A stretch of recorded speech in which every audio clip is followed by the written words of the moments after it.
memperkenalkan dirinya dalam Al-Quran telah dirumus oleh ulama. Maka dimulakan dengan wujud. Nah, kemudian kidam, baqa, mukhalaf sampai kaunu mutakaddiman. Itu panjang cerita. Yang kita nak cari siapakah ataupun apakah status Tuhan yang sebenar-benarnya, yang hanya boleh kenal melalui sifatnya. Maka dia mesti ada dua. Dia maha sempurna dan seluruh sesuatu tidak bergantung berhajat kepada dia. Kita kenyang kerana Allah, nasi ada pun kerana ada Allah. Kita kenyang kerana Allah, nasi ada kerana Allah. Kita sihat kerana Allah. Ada ubat tu pun kerana Allah ada. Pasti dia makhluk kan. Nak nampak macam tu. Masjid ni tadi ada kerana ada Allah, bukan ada kerana ada selain Allah tu. Kerana ada Allah maka dia ada. Kalau tak ada Allah, masjid ni pun tak ada, kita pun tak ada. Betul tak? Ada kita kerana ada Allah kan? Baik. Maka kita kena faham macam ni. Mesti dia maha sempurna dan seluruh sesuatu bergantung, berhajat, berkehendak ataupun sebab kerana Allah. Macam tu. Apa juga keadaan makhluk ni. Maka dua ni dipanggil al-istighna'u an kulli ma siwa wa muftakir kullu ma adahu ilai. Dipanggil bahasa Melayu dia maha sempurna dan seluruh selain dia ada ma siwa Allah, selain Allah tu semua berkehendak kepada Allah akan adanya dan akan keberadaannya. Akan adanya memang dia tak ada berada, sedang ada tu pun masih berkehendak kepada Allah lagi. Maka di mana alasannya semua berkehendak kepada Allah, dan di mana alasannya yang Allah ni sangat maha sempurna. Maka disebabkan dia bersifat wujud, kerana alasan dia bersifat wujud yang hakiki, kerana dia bersifat qidam, baqa, mukhalafah lil hawadisi qiyamu ta'ala bi nafsihi, kerana dia bersifat sama', basar, kalam, kaunu sami'an basiran mutakaddiman. Ada sebelah kan. Kira balik, wujud, qidam, baqa, mukhalafatu ta'ala hawadisi qiyamu ta'ala bi nafsihi, kemudian sama', basar, kalam, kaunu sami'an basiran mutakaddiman. Ada sebelah kan. Kurang begitu kan. Baik. Kemudian hudusul alam, masih wallah semuanya di bawah ada kontrol, ada dikuasai, di bawah pentadbiran, di bawah pengaturan Tuhan. Hudus dia daripada tiada kepada ada, dan dia lemah sangat bergantung hanya kepada Allah sedang adanya. Baik.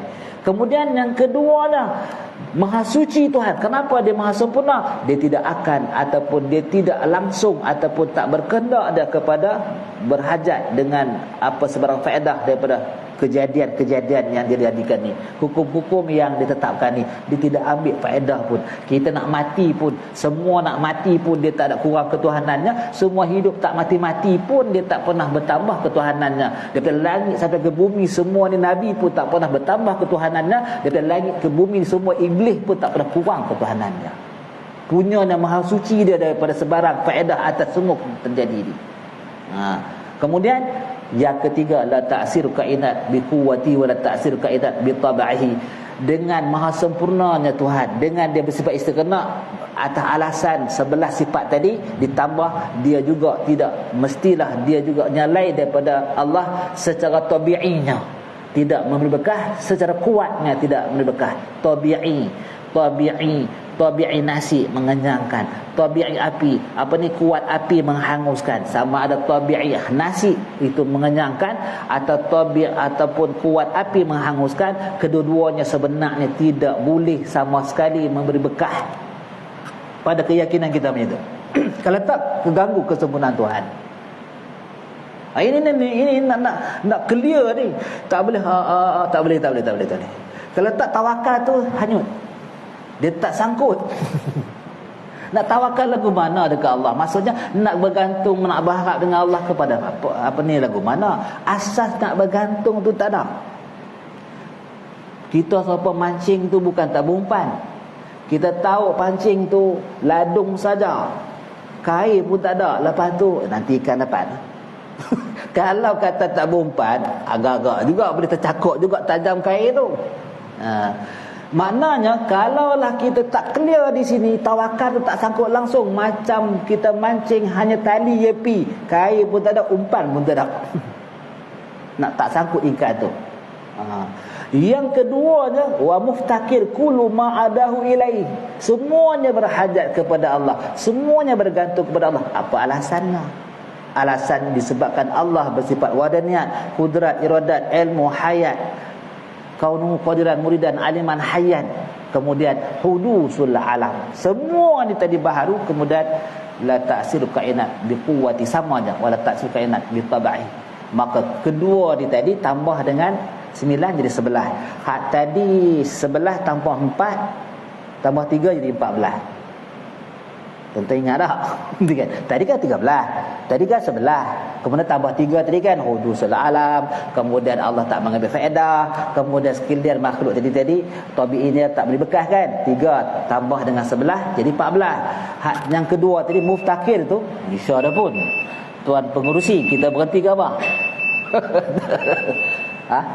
Sambung sikit dah, sambung sikit kan, kita tak banyak pun. Baik, sabar, ini tengah jalan kan. Jadi yang hak kedua tadi 9 kan. Wadaniyat, kudrat, iradat, ilmu, hayat, kaunu qadiran, muridan, aliman, hayyan. Kemudian 2 lagi, apa dia? Hudusul alam, kemudian la ta'siru kainat. 2 kan? 2 tambah 9 11 kan? 11 ada lawan dia kan? Makna dia akan jadi 11 juga, 22. 14 ada lawan dia kan? Maka dia akan jadi campur jadi 28. Gabung tengok jadi 50 tak? Jadi 50. Tak apa tang 50 tak apa. Tang faham tu yang penting tak? Tang faham tu yang penting. Pasal apa boleh tawakal sungguh dia ni, apa juga pun dia tak terunda dan tak bimbang, dia tak resah, dia tak hilang kerusingan hati dia bila sebut Allahu Akbar.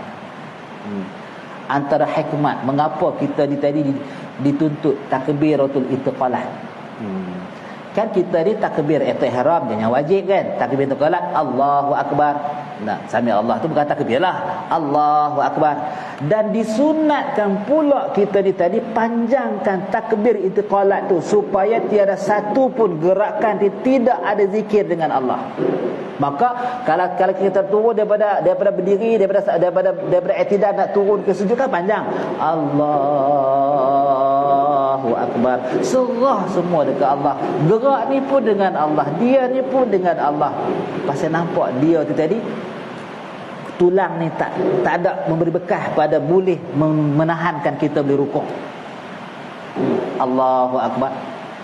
Sami Allah, tulang badan kita ni tak boleh tanggung beban badan kita ni nak turun sujud kecuali kerana Allah. Allahu Akbar.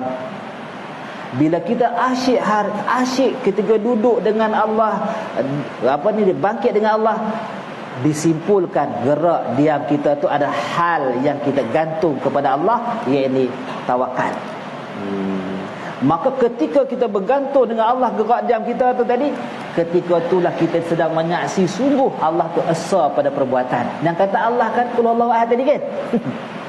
Katakan oleh Muhammad, Allah tu esa pada zatnya, Allah tu esa pada sifatnya, Allah tu esa pada asma'nya, Allah tu esa pada perbuatannya. Balik ke surah Al-Ikhlas tu balik. Jadi Tok bila marah pula kan. Saja lebih saat-saat nak tengok full stop dah ni. Maka iaitu tawakal kan.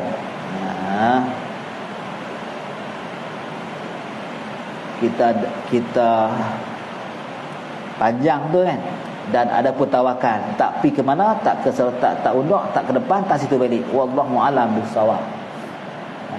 Tuan-tuan faham tak? Itu sifat 20 tu sangat penting. Man akhiru kalamih la ilaha illallah dakhala jannah. La ilaha illallah yang macam mana? Nanti man rabbuka Allahu rabbi yang macam mana nak jawab kubur nanti. Kita asyiklah dengan cara kita makan kenyang, tidur. Selesailah dengan makhluk di pagi, petang, siang dan malam. Last kali tanya, man rabbuka? Nak jawab apa masa tu? Dia bukan jenis bantai pun dah jawab apa pun. Taklah, dia kelu 1000 bahasa, kena katak kat lagi kalau kita tak duduk dengan Allah lala ni. Macam tu kan. Jadi dah setakat itulah mana kita pun kuliah terhimpit dengan waktu. Panjang umur kita jumpa lagi. Kita berhenti tak nak ada pun tawakal. Nanti ambillah tak mana berhenti tu, kita ambil balik tawakal tu lah. Senang dia punya tempat mula balik. Sebab kita repeat ikhlas tadi kan. Sebenarnya kita dah habis satu bab ikhlas, kita masuk dan ada pun tawakal. Bismillahirrahmanirrahim. Allahumma inna nas'aluka ilman nafi'a wa qalban khashi'a wa amalan salihan wa du'a mutaqabbala. Allahumma ya rabbi bil ikhlas khalis qulubana minasyirki wal 'isyan haqqan takhallasa. Qul huwallahu ahad lillahus samad lam yalid wa lam yulad wa lam yakul lahu kufuwan ahad. Amin ya rabbal alamin.